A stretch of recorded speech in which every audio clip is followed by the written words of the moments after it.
પણ વધારે ચર્ચા કરીશું આજના આપણા ગેસ્ટ સાથે કન્સેપ્ટ ઇન્વેસ્ટમેન્ટના સિદ્ધાર્થ માંડલેવાલા અને જૈનમ બ્રોકિંગના કિરણ જાની આપણી સાથે જોડાઈ ગયા છે. Very good morning to both of you.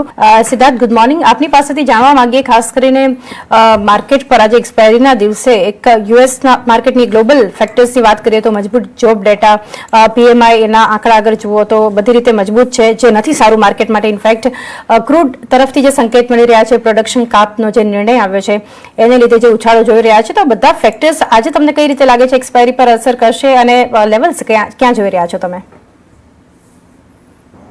Good morning Chandniben.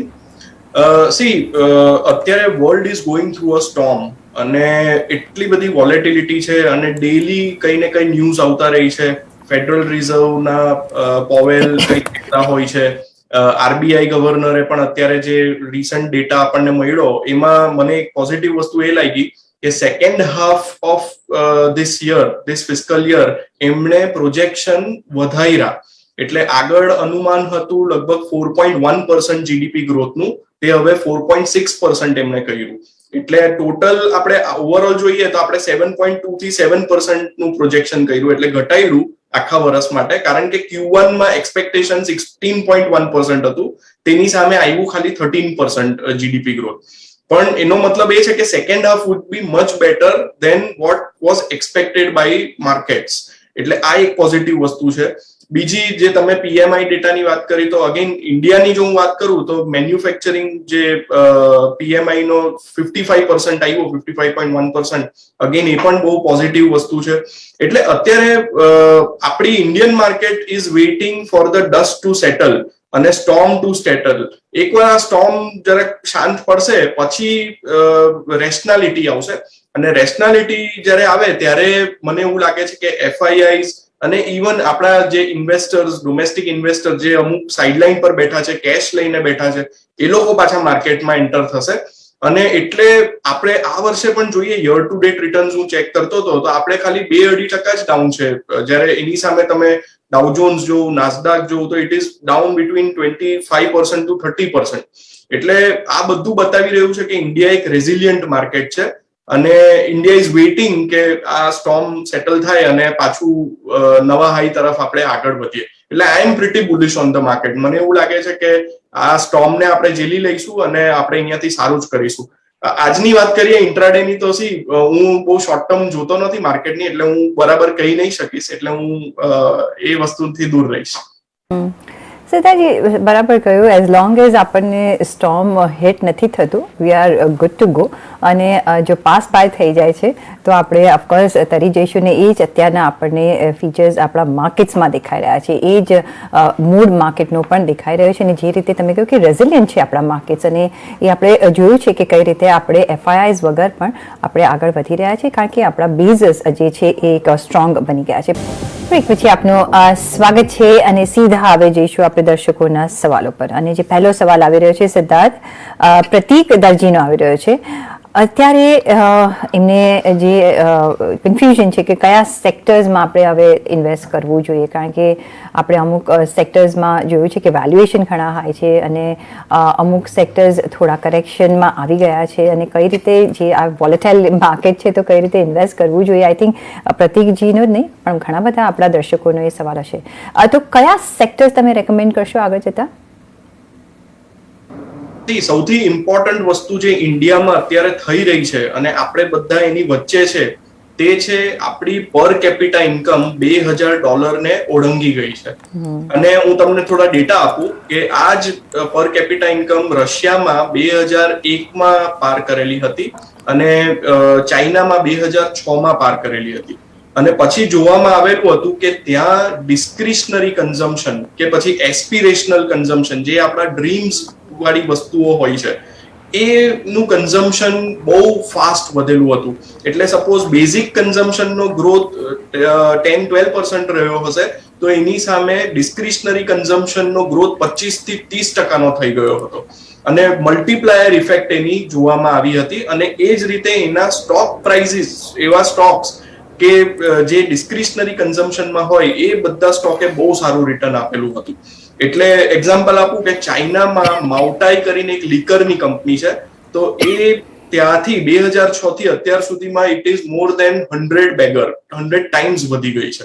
તો આ જ થીમને જો આપણે ઇન્ડિયાના કોન્ટેક્સ્ટમાં અત્યારે જોઈએ તો મને એવું લાગે છે કે જે વસ્તુ એસ્પિરેશનની છે, જેમ કે જ્વેલરી થઈ ગયું, જેમ કે લક્ઝરી વોચીસ થઈ ગઈ, લક્ઝરી કાર્સ થઈ ગઈ, હોટલ્સ થઈ ગયું, ટુરિઝમ થઈ ગયું, ઇવન સેવિંગ સાઇડ પર મ્યુચ્યુઅલ ફંડ એએમસીસ થઈ ગયા, ઇન્સ્યોરન્સ થઈ ગયું, આ બધી વસ્તુઓમાં મને એવું લાગે છે કે હવે બહુ સારો ગ્રોથ આવવાનો છે નેક્સ્ટ ડિકેડ માટે.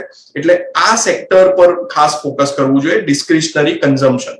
એ સિવાય મને એવું લાગી રહ્યું છે કે અત્યારે વેલ્યુએશન પોઈન્ટ ઓફ વ્યૂ થી ફાર્મા થોડું ઇન્ટરેસ્ટિંગ લાગી રહ્યું છે, કારણ કે ફાર્મા આ રેલીમાં જરા પણ એને પાર્ટિસિપેટ નથી કર્યું અને અત્યારે બધા બીજી તરફ જોઈ રહ્યા હોય એવું દેખાઈ રહ્યું છે. ફાર્મા કમ્પ્લીટલી ઇગ્નોર્ડ સ્પેસ છે, એટલે ત્યાં પણ ઓપોર્ચ્યુનિટીઝ ના પોકેટ્સ છે. જેમ કે ઇન્ડિયાના બ્રેન્ડેડ જે ડ્રગ્સ બનાવે છે એવી કંપનીઝ છે, ઇવન જનરિકમાં પણ અમુક કંપનીઝ જે યુએસમાં છે અને અત્યારે સારું કરી રહી છે, અત્યારે ઓલ ટાઈમ હાઈ પર બી ચાલી રહી છે અમુક કંપનીઝ, તો એવી કંપનીઝ પર બી ફોકસ કરી શકાય. તો એક ફાર્મા સેક્ટરને હું ધ્યાન આપવાનું કહીશ. અને અગેન આઈટી સેક્ટર બી એક એવું સેક્ટર છે કે જે પ્રોમિસિંગ સેક્ટર છે. આ વખતનું આપણે કોમેન્ટ્રી જોવાની રહી કે Q2 માં બધા મેનેજમેન્ટ શું કહે છે, પણ મને એવું લાગી રહ્યું છે કે ત્યાં પણ લાર્જ કેપ આઈટી સેક્ટર જે છે તેમાં ઘણી ઓપોર્ચ્યુનિટી અને વેલ્યુએશન્સ ડિસન્ટ થઈ રહ્યા છે. એટલે એ એક સેક્ટર જોવાનું છે. અને ચોથું મારું ફેવરેટ જે છે તે છે બેન્કિંગ એન્ડ ફાઇનાન્સ સેક્ટર. અત્યારે જ આપણે Q2 ના અપડેટ જોયા બેંકોના, તો એ લોકોએ જે ક્રેડિટ ગ્રોથ આપ્યો છે, ક્રેડિટ ગ્રોથ ઇન્ડસ્ટ્રીનો 16% છે, which is a 7-8 year high. અને એની સામે જે બધી બેંકોએ ક્રેડિટ ગ્રોથના બતાવ્યા છે, ફોર એક્ઝામ્પલ HDFC બેંકે 23% ક્રેડિટ ગ્રોથ બતાવ્યો છે, SBI 16.6% બતાવ્યો છે, બજાજ ફાઇનાન્સે 31% નો AUM ગ્રોથ બતાવ્યો છે. તો આ બધું જોતા એવું લાગે છે કે આ સેક્ટર બી ઘણું સારું કરશે અને વેલ્યુએશન્સ બી ત્યાં ડિસન્ટ છે. ઓકે, ખાસ કરીને 4 સેક્ટર્સ જે આપ્યા છે રોકાણ માટેનો, જે આપણા રોકાણકારનો સવાલ હતો, discretionary consumption, pharma, IT, banking and finance, આ સેક્ટર્સ પર ખાસ તમારે રોકાણ માટે ધ્યાન આપવું જોઈએ. નેક્સ્ટ હવે કોલર આપણી સાથે જોડાયા છે જામનગરથી સુભાષ પોપટ. જી સુભાષ, સવાલ પૂછો આપનો. હેલો. હા જી સર, સવાલ શું છે? મારી પાસે IDFC ફર્સ્ટ બેંક 700 શેર છે, 49.50 ના લીધેલા. Okay, long term? જી, લોંગ ટર્મ. Long term. આ સિવાયનો કોઈ સવાલ છે આપનો? Tata Steel. Okay, Tata Steel પર શું સવાલ છે આપનો? રોકાણ કરેલું છે? નહીં, લેવાનું.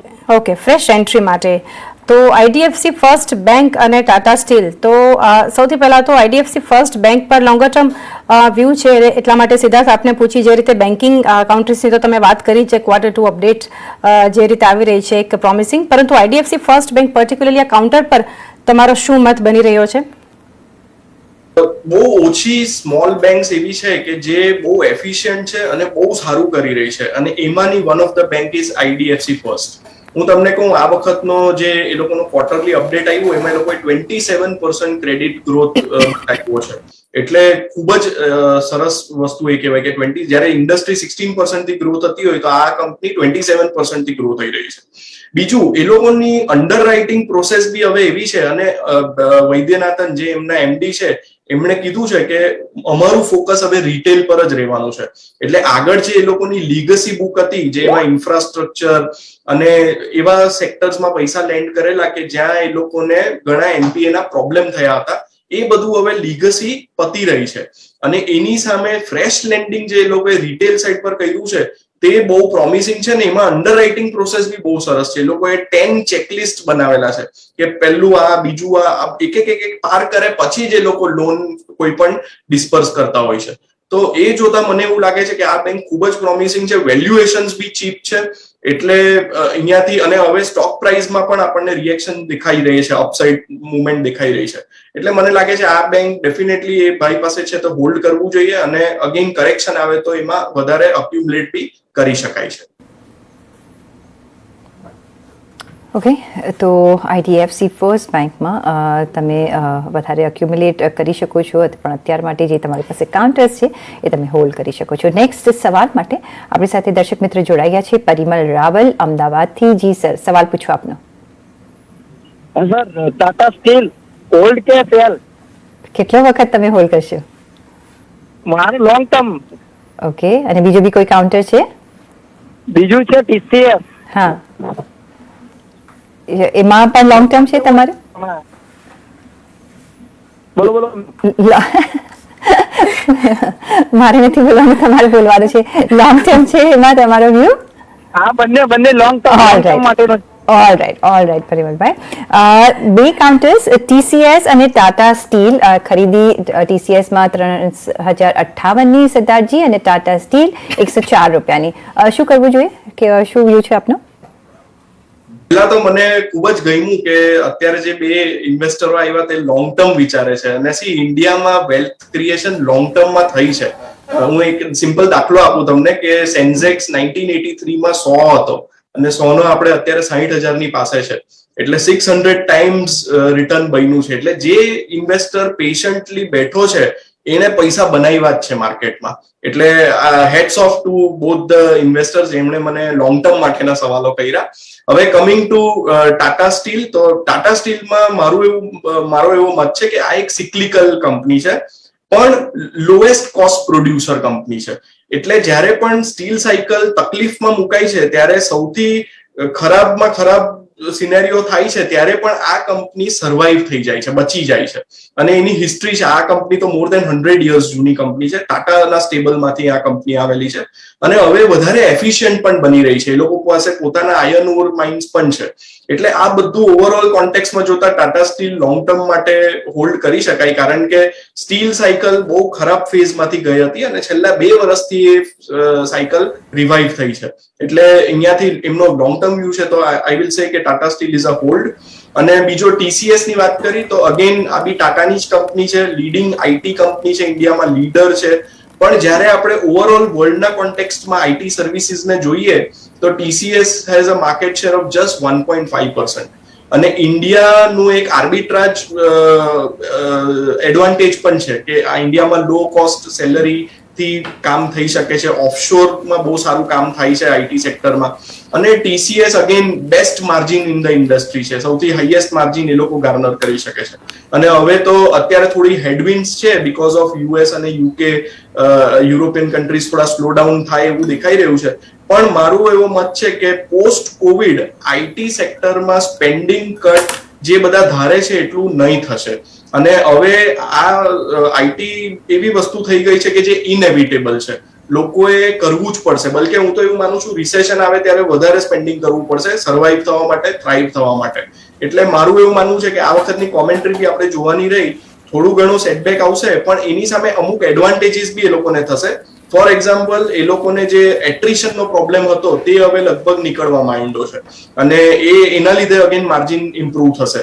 બીજું, રૂપી ડેપ્રિશિએટ થયો છે, 74 નો રૂપી 81, 82 થઈ ગયો છે. તો આ એક બહુ મોટી ટેલવિન્ડ છે IT સેક્ટર માટે, એક્સપોર્ટ કરતી કંપનીઝ માટે. એટલે TCS પણ 3000 ની આસપાસનો ભાવ મને એવું લાગે છે કે બહુ સારો ભાવ છે અક્યુમ્યુલેટ કરવા માટે, again four long term. Okay, TCS 3000ની આજુબાજુ તમે એક્યુમ્યુલેટ કરી શકો છો લોંગર ટર્મ માટે, અને ટાટા સ્ટીલ પણ લાંબા ગાળા માટે હોલ્ડ કરવાની સલાહ બની રહી છે. સિદ્ધાર્થ, આપણા જે વ્યુઅર છે એમનો નેક્સ્ટ જે કાઉન્ટર એમને પૂછેલું છે સિરમા SGS ટેકનોલોજી, રિસેન્ટલી લિસ્ટેડ છે. અગર આના પર તમે કોઈ ફંડામેન્ટલ મત આપી શકો તો એમનો જે સવાલ છે એના માટે. મને બહુ એકદમ આઈડિયા નથી આવતો, પણ આ કંપની કદાચ ક્રેડિટ કાર્ડ નું પેલું એરપોર્ટ પર જે કરે છે ટ્રાન્ઝેક્શન્સ એ જ છે, જો તમને ખ્યાલ હોય. યસ. Okay, fine. હા, તો આ કંપની જ્યારે IPO આવેલો હતો ત્યારે મેં થોડું એને સ્ટડી કરેલું હતું અને એમાં મેનેજમેન્ટનું એવું કેવું છે કે એ લોકો એક જ એવી કંપની છે જે વર્લ્ડમાં લિસ્ટ થઈ રહી છે, એટલે આને થોડુંક સ્કેરસિટી પ્રીમિયમ મળે એવું દેખાઈ રહ્યું છે. બીજું કે એ લોકો એ પણ કહી રહ્યા હતા કે ઓપોર્ચ્યુનિટી સાઇઝ આમાં બહુ મોટી છે, કારણ કે હવે જેમ મેં કીધું એસ્પિરેશનલ કન્ઝમ્પશન વધી રહ્યું છે અને એટલે એરપોર્ટ્સ આપણે જોઈ રહ્યા છે કે બધા ફૂલ થઈ રહ્યા છે, લોકો ફરવાનું પ્રિફર કરી રહ્યા છે, રિવેન્જ ટ્રાવેલિંગ ચાલી રહ્યું છે. તો એના લીધે આ કંપનીને એનો બેનિફિટ મળે એવું દેખાઈ રહ્યું છે. પણ તો બી મારું આમાં ડીપ સ્ટડી નથી, એટલે જે પણ ભાઈ હોય એ થોડું વધારે સ્ટડી કરે. આ મેં તમને ખાલી જનરલ આઉટલુક આ કંપની વિશે આપ્યું. ઓકે, તો સરમાં એસજીએસ ટેકનોલોજી અત્યારે આજે જોઈએ તો 1.5% તેજી સાથે આ કાઉન્ટર ચાલી રહ્યો છે 300ની ઉપરના લેવલ્સ પર. તો હેતલ મોદીનો સવાલ છે, સદાજી ઇલેક્ટ્રોનિક માર્ટના આઈપીઓમાં એમણે એ પૂછી રહ્યા છે કે શું ઇન્વેસ્ટમેન્ટ કરવું જોઈએ, શું એડવાઇસ બને છે, શું વ્યૂ બને? અગેન આ કંપની બી જે છે તે રિટેલિંગની કંપની છે અને જેમ મેં અત્યારે અગાઉ કીધું કે discretionary consumption is going through the roof, એટલે આ સેક્ટર ડેફિનેટલી બેનિફિટ થાય એવું દેખાઈ રહ્યું છે. અને આ કંપની વેલ્યુએશન વાઇઝ બી એ લોકોએ રીઝનેબલ આપ્યું છે, ટેબલ પર પૈસા મૂક્યા છે, એટલે આઈપીઓમાં હું રિકમેન્ડ કરીશ કે કરવું જોઈએ. આજે આઈપીઓ રિસન્ટલી આપણે મંગળવારે આજ શો પર ખાસ કરીને કંપનીના મેનેજમેન્ટ સાથે પણ આપણે વાત કરી હતી, તો આઈપીઓમાં રોકાણની સલાહ તમને ફંડામેન્ટલી આવી રહી છે. નેક્સ્ટ ક્વેશ્ચન તરફ જઈએ. અશ્વિની શર્મા ટાકુરનો જે સવાલ આવી રહ્યો છે ટેક મહિન્દ્રાના કાઉન્ટર પર, એમનો સવાલ છે 60 શેર્સ છે એમની પાસે, 1410ના ભાવના છે, તો લોંગર ટર્મ માટે એડ કરી શકાય કે નહીં, હજુ વધારે આમાં પોઝિશન લેવી કે નહીં, એમનો ક્વેશ્ચન આવી રહ્યો છે. ટેક મહિન્દ્રાના કાઉન્ટર પર લોંગર ટર્મ છે એટલા માટે સિદ્ધાર્થ આપનો શું મત બની રહ્યો છે? 1032 પર કાઉન્ટર ટ્રેડ કરી રહ્યું છે અને 1410ની પાસે 60 શેર્સ એમની પાસે ઓલરેડી પડેલા છે. ટેક મહિન્દ્રા એક મહિન્દ્રા સ્ટેબલ માંથી આવેલી કંપની છે, એટલે આપણે બધા જાણીએ છીએ મહિન્દ્રા ગ્રુપે બહુ વધારે પડતી મોટી વેલ્થ ક્રિએશન કરીને બતાવ્યું છે અને એમાં બી Tech Mahindra again a very good company. એના તમે રિટર્ન ઓન કેપિટલ એમ્પ્લોય જોવું તો અબાઉ 20% છે, growth rate be above industry average છે અને મેનેજમેન્ટ બી ઘણું ડાયનામિક છે. એ લોકો પોતે એક્વિઝિશન લેડ ગ્રોથ બી કરી રહ્યા છે, પાસ્ટમાં બી લોકોએ ઘણા સારા એક્વિઝિશન્સ કરેલા હતા અને અત્યારે આપણે જેમ આગળ વાત કરી કે થોડું આઈટી સેક્ટરમાં હેડવિન્ડ્સ આવી રહ્યા હોય એવું દેખાઈ રહ્યું છે, પણ અગેન એની સામે અમુક એડવાન્ટેજીસ બી આવી રહ્યા છે, જેમ કે રૂપી ડેપ્રિસિએશન થઈ રહ્યો છે તો એ લોકો માટે બહુ ફાઇન ટેલવિન્ડ બની રહી છે. બીજું વેલ્યુએશન્સ કાફી સારા એવા કરેક્ટ થઈ ગયા છે, એટલે 2021ના એન્ડમાં તમે જોવું ને અત્યારે હવે 2022ના એન્ડ તરફ આપણે જોઈએ તો વેલ્યુએશન્સ લગભગ 30-40% કરેક્ટ થઈ ગયા છે અને Tech Mahindra being one of top 5 companies in India market cap wise, તો મને એવું લાગે છે કે આ કંપની હોય તે હોલ્ડ કરવી જોઈએ અને બલકે નીચે જાય તો અગેન એડ કરી શકાય છે. ઓકે, તો હોલ્ડ કરવાની સલાહ અને જો કાઉન્ટર નીચે જાય છે તો એડ કરવાની પણ તમને સલાહ મળી રહી છે. નેક્સ્ટ ક્વેરી પ્રતિક દરજીની આવી રહી છે. ટ્રેન્ડના કાઉન્ટર પર એમનો જે સવાલ આવી રહ્યો છે, ઇન્વેસ્ટમેન્ટ કરી શકાય કે નહીં. વ્યૂ એમણે મેન્શન નથી કરેલો લોંગર ટર્મ કે શોર્ટ ટર્મ, પરંતુ સિદ્ધાર્થ ટ્રેન્ડના કાઉન્ટર પર અગર તમે કોઈ રોકાણ માટે સલાહ આપી શકો તો? ટ્રેન્ડ અગેન ટાટા ગ્રુપની કંપની છે અને one of the biggest retailer in India છે. બીજું કે આ ગ્રુપે આ કંપનીએ લાસ્ટ 20 યર્સમાં it has become a multibagger, એટલે બહુ સરસ પૈસા બનાવીને શેર હોલ્ડર્સને આપ્યા છે, એટલે minority share holder friendly company પણ કહી શકાય. અને જેમ મેં અગેન કીધું કે નેક્સ્ટ 10 યર્સ ઇન્ડિયાના છે અને જેમ જેમ લોકોના પોકેટમાં વધારે પૈસા આવશે તેમ તેમ એ લોકોનું કન્ઝમ્પશન વધવાનું છે અને આ company again basic consumption plus discretionary consumption આ બંને કેટેગરીમાં છે અને એ લોકોની તમને બ્રેન્ડ કહું તો વેસ્ટ લાઈફ ઇઝ ધર બ્રેન્ડ, એ લોકોનું ઝારા સાથે પણ ટાઈઅપ છે, પ્લસ એ લોકોનું આપણે સ્ટાર બજાર જે જોઈએ છે તે પણ એ લોકોનું છે અને ડીમાર્ટ પછી જો પર સ્ક્વેર ફીટ રેવન્યુ જોઈએ તો એ ટ્રેન્ડની સૌથી સારી છે. એટલે રિટેલિંગમાં મને એવું લાગે છે કે ઇન્ડિયામાં બહુ ફ્યુ કંપનીઝ છે કે જે બહુ સારું કરી રહ્યું છે અને એમાં one of the company is trend, એટલે લોંગ ટર્મ માટે ડેફિનેટલી રોકાણ કરી શકાય. વેલ્યુએશન થોડા મોંઘા લાગશે પણ સી ઇન્ડિયા એવા ફેઝમાં છે કે જ્યાં નેક્સ્ટ 5 યર્સ 10 યર્સનો ગ્રોથ એટલો સારો આવવાનો છે કે એના કારણે અત્યારના થોડું તમે ઓવરપે બી કરશો તો પણ વાંધો નહીં આવશે. ઓકે, તો તમને રોકાણની સલાહ મળી છે. પણ સિદ્ધાર્થ, મને કહો, તમને શોપિંગ કરવું ગમે છે? કારણ કે યુઝ્યુઅલી અમારું વિમેનનું કામ હોય છે, પણ જે રીતે આજે તમે આપણે સવારથી જે વાત કરી રહ્યા છીએ, તમે હાઈલી રેકમેન્ડ બી કરી રહ્યા છો, તો આઈ થિંક તમને ગમતું હશે અને it's good for your wife also કે એમને બી પછી પ્રોબ્લેમ ના થાય. રાઈટ નહીં સી મને એટલે વાઈફ વધારે મારું શોપિંગ કરે છે મારા માટે જ ખરીદે છે પણ હું ઓબ્ઝર્વ કરવામાં વધારે માનું છું હું બધું જોતો રહું છું કે કયા શું ટ્રેન્ડ ચાલી રહ્યો છે પ્રાઇસ ટેગ શું છે કઈ બ્રેન્ડ વધારે ડિમાન્ડ છે તો એ બધા પર મારો ઇન્વેસ્ટમેન્ટ પોઈન્ટ ઓફ વ્યૂ થી વધારે ફોકસ હોય છે rather than buying. Absolutely, this was on a lighter note. અને જે નેક્સ્ટ સવાલ આવી રહ્યો છે એ આવી રહ્યો છે ભરૂચથી સમીર શાહ આપણી સાથે જોડાઈ ગયા છે. જી સમીર, આપનો સવાલ પૂછો. મારી પાસે 200 શેર છે વિનલાસ બાયોટેકના 300 રૂપિયાના ભાવમાં અને 3000 શેર છે જીએસએફસી 160 રૂપિયાના ભાવમાં. હા, કેટલો વખત હોલ્ડ કરશો? લોંગ ટર્મ છે. Long term. Siddharth ji, Windlas biotech અને જીએસએફસી શું વ્યૂ બને આપનો? Windlas biotech, okay. સી આ કંપની મેં જરા પણ કોઈ દિવસ જોઈ નથી એટલે નો કોમેન્ટ આના પર. અને બીજી કંપની કઈ કીધી? જીએસએફસી. જીએસએફસી. સી અત્યારે ફર્ટિલાઇઝર સેક્ટર એવા દોરથી જઈ રહ્યું છે કે જેમાં ઘણા ચેન્જીસ આવી રહ્યા હોય અને એ પણ પોઝિટિવ સાઈડ પર આવી રહ્યા હોય એવું દેખાઈ રહ્યું છે. પણ જીએસએફસી વર્ષોથી તમે જુઓ તો ગવર્મેન્ટ એન્ટિટી રહી છે અને જે એફિશિયન્સી આવવી જોઈએ આ કંપનીમાં તે નથી આવી રહી અને એના લીધે એમાં વેલ્થ ક્રિએશન નથી થયું. એટલે એ જોતા મને એવું લાગે છે કે બીજી ઘણી ઓપોર્ચ્યુનિટીઝ સેમ ફર્ટિલાઇઝર સેક્ટર્સમાં છે કે જેમાં તમે પ્રાઇવેટ પ્લેયરમાં જાઓ તો વધારે રિટર્ન બનશે રાધર દેન જીએસએફસી જેવા કાઉન્ટરમાં. ઓકે, ફર્ટિલાઇઝરમાં એટલે કે આ જ સેક્ટરમાં ગવર્મેન્ટ હોલ્ડિંગ કંપનીઝ કરતાં પ્રાઇવેટ કંપનીઝ પર જાઓ તો એ વધારે યોગ્ય રહેશે. જીએસએફસી પર ખાસ આ મત બની રહ્યો છે.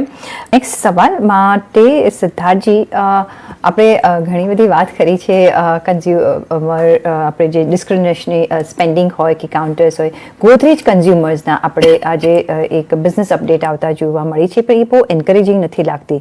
એક ગ્રોથ થશે પણ સિંગલ ડિજિટમાં એ લોકો એક્સપેક્ટ કરી રહ્યા છે અને ઓવરસીઝ બિઝનેસ પણ એટલું કંઈ ખાસ અત્યારે એમને ગ્રોથ નથી દેખાડી રહ્યું. શું અને અહીંયાનું જે આપણે ડોમેસ્ટિકલી જે કારણ આપ્યું છે કે હજી જે રૂરલ ડિમાન્ડમાં જે પિકઅપ દેખાવું જોઈએ એટલું હજી દેખાઈ નથી રહ્યું. હવે આપણે જોવું રહ્યું કે બીજી બધી આ જ સેક્ટરમાં શું કહે છે HUL પર આપણું ધ્યાન ઓફકોર્સ રહેશે, ITC પર રહેશે કારણ કે અત્યારે FMCG જોઈએ તો એક પીક પર છે. શું લાગે છે આ સેક્ટર વિશે અને કઈ રીતના આપણે અહીંયા રોકાણ કરવું જોઈએ, શું સ્ટ્રેટેજી રાખવી જોઈએ? ખૂબ જ ઇન્ટરેસ્ટિંગ ક્વેશ્ચન છે. જ્યારે આપણે કન્ઝમ્પશનની વાત કરીએ છીએ ત્યારે મેં ચોખ્ખું એક વસ્તુ બહુ ક્લિયર કરી કે ડિસ્ક્રિશનરી કન્ઝમ્પશનમાં ઇન્ડિયા બહુ સારું કરશે આગળ જતા. કારણ કે આમાં એવું છે કે જ્યારે સપોઝ કોઈ પર્સન 100 રૂપિયા આજે કમાય છે તો અત્યાર સુધી શું થતું હતું 80-90 રૂપીઝ એના બેઝિક કન્ઝમ્પશન પર ચાલ્યા જતા હતા. એટલે રોટી, કપડા, મકાન ને મોબાઈલ, આપણે આ 4 વસ્તુને બેઝિક માનીએ. હવે શું થવાનું છે કે જ્યારે આ જ ઇન્કમ 100 ની 200 થશે તો જે 80 રૂપીઝ એના બેઝિક કન્ઝમ્પશન પર જતા હતા તે કદાચ 80 ના 90 થશે કે 100 થશે. પણ જે રેસ્ટ ઓફ ધ મની છે તે બધું ડિસ્ક્રિશનરી કન્ઝમ્પશન પર જશે. હવે કમિંગ ટુ ધ પોઈન્ટ કે ગોદરેજ કન્ઝ્યુમર છે કે હિન્દુસ્તાન યુનિલિવર છે કે ITC છે, હવે આ બધી કંપનીઝ છે ને બેઝિક કન્ઝમ્પશન વાળી કંપનીઝ છે અને બેઝિક કન્ઝમ્પશનમાં જે તમે કીધું ગ્રોથ સિંગલ ડિજિટનો જ રહેવાનો છે.